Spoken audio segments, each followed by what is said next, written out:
Seriously मुफ्ती सलमान अजहरी साहब को सिर्फ एक शायर बुनियाद बनाकर गिरफ्तार कर लिया जाता है? क्या मुसलमानों को अपनी हक की आवाज़ उठाने की भी इजाज़त नहीं है कि एक शायर की वजह से कि कुछ देर की खामोशी है फिर शोर आएगा, आज कुत्तों का दौर है कल हमारा भी वक्त आएगा। सिर्फ इस शायर को पढ़ने की वजह से मुंबई और गुजरात के एटीएस उनको अपनी गिरफ्त में ले लेते हैं और उनको जेल हो जाती है। उनकी गिरफ्तारी के बाद उनसे पूछताछ जारी है। उनके ताल्लुक से कई सारी वीडियोस निकल कर आई है, मैं आपको दिखाने की कोशिश करूंगा आज की इस वीडियो में। आप इस वीडियो को मुकम्मल देखिए, मुकम्मल जानकारी देने की कोशिश करूंगा और इस वीडियो को ज़्यादा से ज़्यादा लोगों तक पहुंचाने की कोशिश कीजिए। ये जिम्मेदारी आपके ऊपर है ताकि हम मुफ्ती साहब के लिए आवाज़ उठा सकें।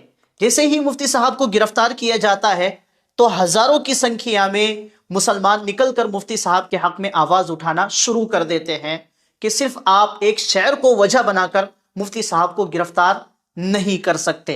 हालांकि उस पूरे बयान में मुफ्ती साहब ने किसी भी पार्टी को, किसी भी मजहब को, किसी भी समुदाय के लोगों को कोई उल्टी सीधी बातें नहीं कही है और ना उसमें कोई भड़काऊ बयान है, भड़काऊ भाषण है। और ये वीडियो काफ़ी पुरानी भी बताई जा रही है, लेकिन आरएसएस के, विश्व हिंदू परिषद, बजरंग दल के कुछ लोग मुफ्ती साहब की बात पर, मुफ्ती साहब के इस शायर पर इस बात की मांग करते हैं कि उनको गिरफ्तार किया जाए, जिसके बाद मुंबई पुलिस मुफ्ती साहब को गिरफ्तार कर लेती है। लेकिन आरएसएस, विश्व हिंदू परिषद और बजरंग दल के कुछ लोग मुफ्ती साहब के लिए इस बात की मांग करते हैं कि उनको गिरफ्तार किया जाए। इन्होंने हमें ही कुत्ता कहा है। आइए पहले मुफ्ती साहब के इस बयान को सुनते हैं तो आपको पता चलेगा कि हालांकि मुफ्ती साहब ने सिर्फ एक शायर पढ़ी है और ना कि किसी को टारगेट किया है। पहले आप मुफ्ती साहब के इस बयान को सुनिए। हमसे उलझते हैं, अभी तो करबला का आखिरी मैदान बाकी है, कुछ देर की खामोशी है फिर शोर आएगा, आज कुत्तों का वक्त है कल हमारा दौर आएगा। लब्बैक या रसूल अल्लाह, लब्बैक या रसूल अल्लाह। सिर्फ इस वीडियो को वजह बनाकर मुफ्ती साहब को गिरफ्तार किया जाता है। मुफ्ती साहब ने किसी भी समुदाय को निशाना नहीं बनाया, किसी भी पार्टी को निशाना नहीं बनाया, लेकिन उसके बावजूद सिर्फ इस शेर को वजह बनाकर मुफ्ती साहब को गिरफ्तार कर लेना, ये कहाँ की इंसाफ की बात है। इस वीडियो में आप देख सकते हैं कि मुफ्ती साहब लोगों को अमन और शांति बनाए रखने का मुतालबा भी कर रहे हैं, लेकिन उससे पहले सुनते हैं कि मुफ्ती साहब के वकील का क्या कहना है। आप इनको भी सुने। आप हुआ था, कितने बजे पुलिस आई थी, पूरी बात बताइए, क्या मामला? पता नहीं, कुछ 35 से 40 पुलिसमैन सिविल ड्रेस में, सिविल यूनिफॉर्म पे मुफ्ती साहब के घर पे थे सुबह में। हम लोग जाने के बाद में हम लोग ने पूछा कि क्यों आए हैं, क्या है, तो बोले नहीं आप उनको बुलाओ तो ही हम लोग आपको बताएंगे। काफ़ी बार हम लोग ने बहुत रिक्वेस्ट किया कि सर क्या मामला है, तो कोई बताने के लिए तैयार नहीं था। मुफ्ती साहब ने कोऑपरेट किया, मुफ्ती साहब ने दरवाज़ा खोला, उनको घर में एंट्री किया। एंट्री करने के बाद मुफ्ती साहब अंदर बैठे, उनसे कोऑर्डिनेट किया, उनसे बात की, तो उन्होंने ये बताया कि मुफ्ती साहब के ऊपर कुछ 153B का मामला दर्ज किया है गुजरात के अंदर, जिसकी वजह से मुफ्ती साहब ने बोला कि हाँ का दर्ज किया है तो 53 का मामला है। तो अरनेश कुमार के गाइडलाइंस के अकॉर्डिंगली, BKD के वासु के गाइडलाइंस के हिसाब से आप मेरे को 41A का नोटिस सर्विस कर दो, हम लोग आपको जो भी है कोऑपरेट करेंगे, सहयोग करेंगे।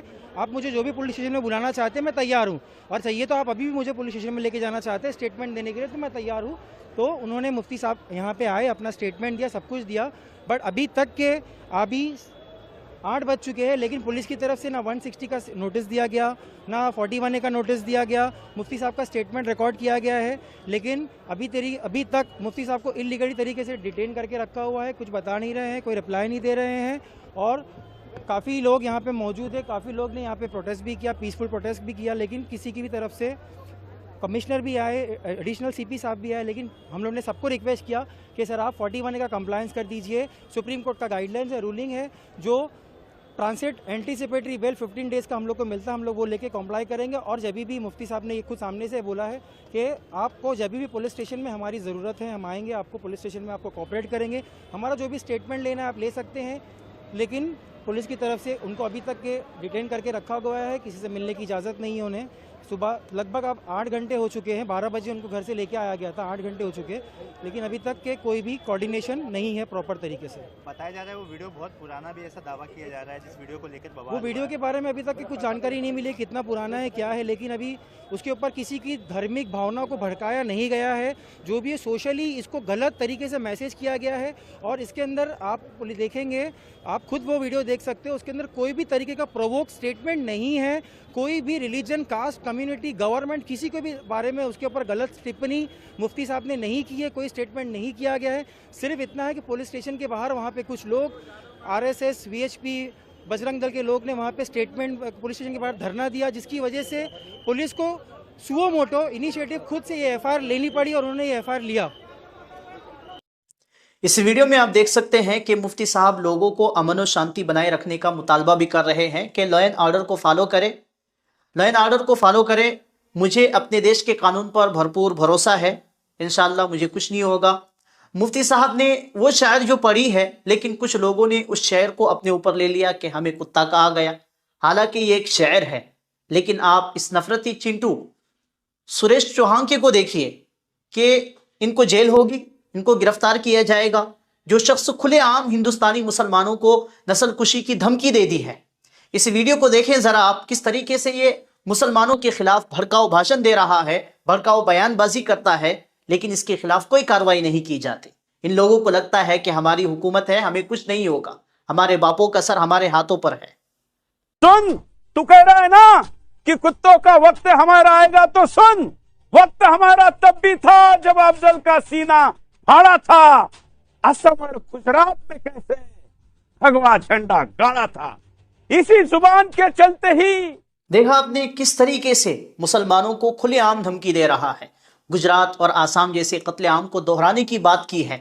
अपनी वसात में रहो वरना नुकसान उठाओगे और हर गली में वीरान पाओगे। विराटों ने म्यांमार में रोहिंग्या मुसलमानों की नस्लकुशी का मुतालबा किया था। ये लोग समझते हैं कि हमारी हुकूमत है तो हमें कुछ भी नहीं होगा, हम कुछ भी बकेंगे, हम कुछ भी कहेंगे, किसी को भी धमकी दे देंगे खुलेआम। इस देश का कौन सा इंसाफ है? ये देश सबके लिए बराबर है और इस देश में हर तरह के, हर मजहब के लोगों को खुलेआम जीने की आज़ादी है। ये देश किसी के बाप की नहीं है। एक तरफ खुलेआम नफरत फैलाने वाले, एक समुदाय को खुलेआम धमकी देने वाले इस सुरेश चौहान के खिलाफ कोई कार्रवाई नहीं की जाती और खुलेआम घूम रहा होता है, खुलेआम धमकी दे रहा होता है। लेकिन वहीं पर मुसलमान अगर अपने हक के लिए आवाज़ उठाना शुरू कर दे और एक शायर पढ़ दे, हालांकि वो शायर जो है ना किसी को कहे ना कहे, लेकिन उनको जेल हो जाती है। इस नफरती चिंटू के कई ऐसी वीडियोस मौजूद हैं, लेकिन ये शख्स खुलेआम मुसलमानों को धमकी दे रहा होता है और मुसलमानों की मसाजिद को तोड़ने, मंदिर बनाने की धमकी देता है, लेकिन इसके खिलाफ कोई कार्रवाई नहीं की जाती। बहरहाल हम मुफ्ती साहब के साथ खड़े हैं। जब तक उनको रिहा नहीं किया जाता तब तक हम मुफ्ती साहब के लिए आवाज़ उठाते रहेंगे। लेकिन आज के हालात को देखकर ऐसा लगता है कि जिसकी लाठी उसकी भैंस। लेकिन मौलाना महमूद मदनी दामत बरकातुहुमुल आलिया ने एक बेहतरीन बात कही है कि याद रखिए, लाठी जो है ना हाथ भी बदलती है। तो बहरहाल इस वीडियो को ज़्यादा से ज़्यादा शेयर कीजिए।